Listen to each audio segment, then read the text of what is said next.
Salut les poulets fermiers, c'est parti pour un résumé de podcast et je vais donner mon avis un petit peu aussi par rapport à la situation. Donc c'est le podcast Légende par Guillaume Play et l'épisode que j'ai écouté c'est son fils mineur a violé et tué une fille de 14 ans, seul mineur condamné à perpétuité, Agnès Marin.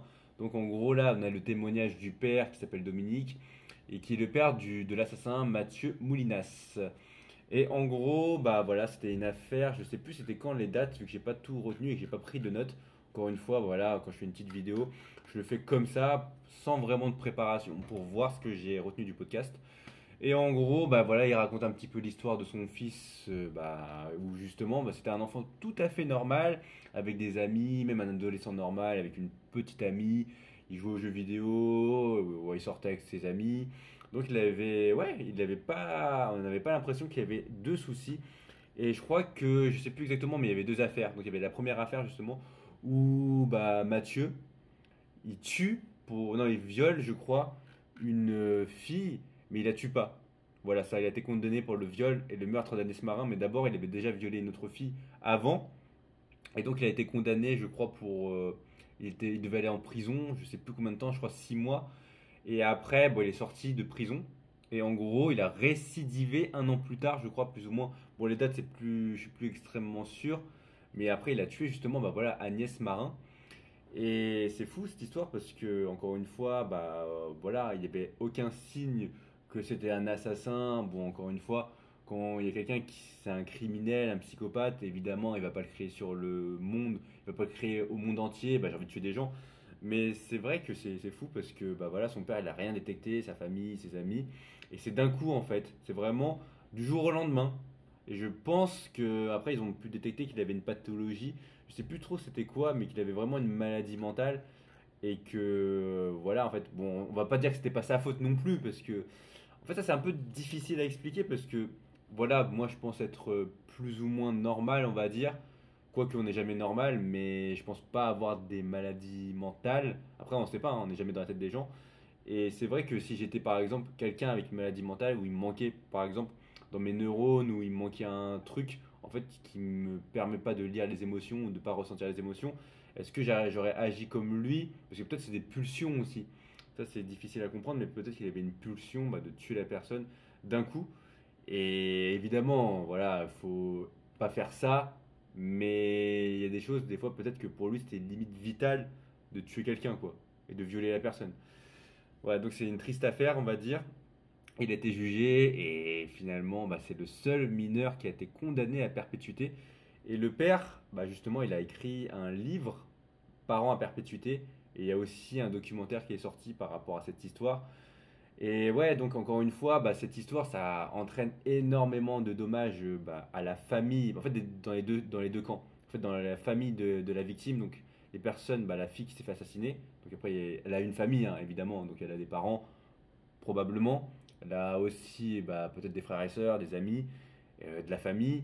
Et donc, bah voilà, déjà, ça entraîne énormément de haine, je pense, envers ce Mathieu là, qui a tué cette jeune demoiselle. Et donc, ouais, donc après, bah justement, là, ce qu'il avait dit Dominique, donc Dominique c'est le père de Mathieu, donc c'est le père de l'assassin, il avait dit il n'est pas allé voir la famille de la personne, la famille endeuillée, parce que, ouais, en fait, ça va rajouter que de l'huile sur le feu, quoi. Donc c'est vrai que ça, c'est une situation un peu extrême, et évidemment, tu vois, là, Dominique, qui est le père de l'assassin, lui aussi, il a mal vécu, toute la famille de Dominique, il n'a pas très bien vécu probablement, parce que, voilà, ils ont élevé un assassin, bon, ils ont élevé leur fils du mieux qu'ils peuvent, hein, évidemment, ils ont pas même pas donné comment ça s'appelle, une éducation trop stricte, je pense, c'est une éducation plus ou moins normale, ça veut rien dire, mais voilà, avec des principes, de pas faire le mal, de faire attention à l'autre. Donc comme quoi, encore une fois, tu peux avoir une très bonne éducation, une éducation voilà, avec tes deux parents, des frères et sœurs, où tu as l'impression que c'est quand même solide, le lien familial, et avoir plein de soucis. Donc là, on revient un peu à un autre podcast dont j'avais parlé, c'est que même si tout va bien dans ta vie, donc c'était le podcast avec Tai Lopez, sans permission, où justement, même si tout va bien dans ta vie, et en fait, des fois, voilà, c'est juste dans ton cerveau, il y a des trucs qui bug en fait, c'est tout. Et il y a des gens, des fois, on s'en rend pas forcément compte, on a l'impression que tout le monde est plus ou moins normal, mais finalement, il y a peut-être plus de détraqués que l'on pense dans le monde, parce que voilà, en fait, on voit que peut-être la majorité qui sont plus ou moins normaux, et encore, tu sais pas vraiment, mais ouais, en fait, il y a plein de gens, après, peut-être au fur et à mesure de la vie aussi, ils peuvent devenir plus ou moins aigris, ils peuvent devenir plus ou moins assassins. Et je crois que j'avais vu dans un podcast, je sais plus c'est lequel par contre, mais à un moment donné, s'il y a des conditions extrêmes dans ta vie, tout le monde serait prêt à tuer quelqu'un. Tu vois. Moi, je crois que j'avais vu un truc comme ça. Est-ce que c'est vrai, c'est faux? Ça veut dire qu'il faut vraiment être dans des conditions extrêmes, hein, ou sinon peut-être aussi faire du lavage de cerveau, parce que évidemment, bah, en fonction de comment tu as été éduqué, toutes les choses qu'on t'a dites, voilà, tu as des croyances limitantes, des choses comme ça, peut-être que ça va impacter énormément ta psyché, ton mental, ta façon de voir le monde.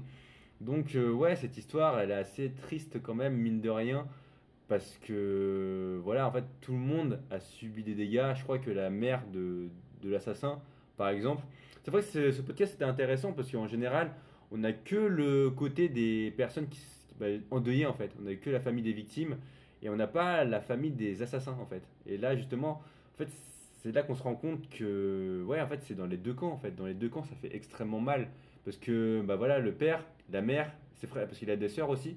Ses sœurs, bah, c'est des personnes normales.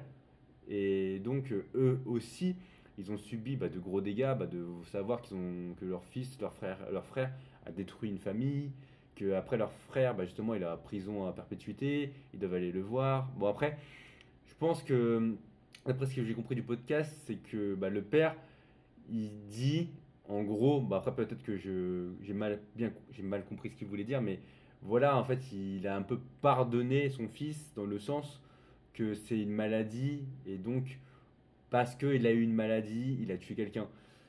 Ça, c'est compliqué aussi. C'est vrai que c'est compliqué. Est-ce que c'est parce que tu as une maladie que tu peux plus pardonner la personne et que... De toute façon, si tu tues quelqu'un en général, déjà c'est que tu vas pas bien dans ta tête. C'est que tu as déjà un problème en général. Tu tues pas quelqu'un, bah, si tu fais pas d'homicide volontaire évidemment, hein, si tu prémédites vraiment de tuer quelqu'un. Et c'était fou aussi dans l'histoire, c'est que, en fait, je crois le petit garçon là, bah, bon, il est pas si jeune que ça, mais Mathieu, là, l'assassin, quand il a vu son père, il avait même pas compris en fait pourquoi en fait il avait tué Agnès. En fait, j'ai pas bien compris, mais je crois que voilà, en fait, sur le moment, en fait, c'est un peu un bipolaire, c'est-à-dire qu'il a un peu deux personnalités, je crois.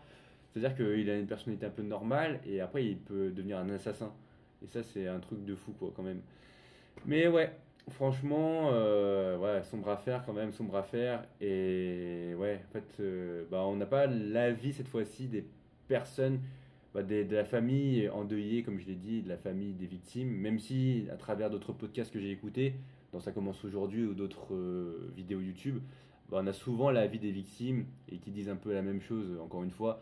Soit j'apprends à pardonner, soit je pardonne jamais parce qu'ils ont ils ont ôté la vie de ma fille, de mon fils, d'un de mes proches.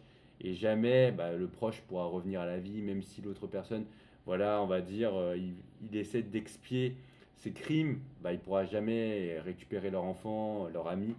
Et ça, c'est vrai, hein, c'est la vie, hein, même si tu leur donnes tout l'argent du monde, bah, ça veut pas dire que ça sert à rien, évidemment, l'argent c'est utile, mais ça pourra pas faire ressusciter leur enfant, quoi. Donc, ouais, c'est assez triste cette histoire quand même. Et il y en a plein, hein, des cas comme ça. Bon, il n'y en a pas plein, mais c'est déjà arrivé, des assassinats, pas forcément des viols, assassinats, mais des histoires comme ça un peu sordides. Et c'est fou, tu vois, le monde, ouais, bah, comment il évolue. Et donc, voilà, hein, je crois que j'ai pas grand chose à dire par rapport à ça. Ah, si, je voulais dire un autre truc aussi. C'est vrai que ce monsieur, il avait dit, bah, le père là de l'assassin, il avait dit que bah, c'est quand même son fils. Ça veut dire que quel- peu importe ce qu'il fait, bah, ça reste son fils. Donc je sais pas si je dois être admiratif par rapport à ça ou non. Parce que c'est vrai que moi, si j'avais un enfant et on me dit que mon enfant il a tué tout le monde, bah il a pas tué tout le monde, mais il a tué une personne, je sais pas si je réagirais aussi bien que lui. Encore une fois, il n'y a que le moment venu qu'on sait comment on réagit. Et ce père est très fort en tout cas bah, d'avoir réussi à continuer sa vie, continuer d'avoir travaillé. Parce que ça c'était très fort aussi parce qu'il devait continuer bah, de vivre parce qu'il avait encore des enfants en bas âge. En fait, quand son grand garçon, là, Mathieu, a tué la fille Agnès, bah, il avait deux filles. Bah, en fait, il a toujours deux filles, mais il avait deux filles qui étaient assez jeunes, je crois, adolescentes et enfants. Et la mère, elle allait pas bien, elle allait pas bien, et donc lui, il devait continuer, tu vois, de vivre, de travailler bah, pour sa famille. Et ça, c'est quelque chose de très difficile. Franchement, bah, beaucoup de respect pour ce monsieur et bah, pour les deux familles, hein, finalement, parce que, comme je l'ai dit, bah, les deux familles ont pris des gros dégâts, probablement, à travers cette histoire. Et voilà, bon, j'ai pas énormément de choses à dire, d'autres, on va dire, par rapport à ce podcast. Voilà, des fois, faire court, c'est bien.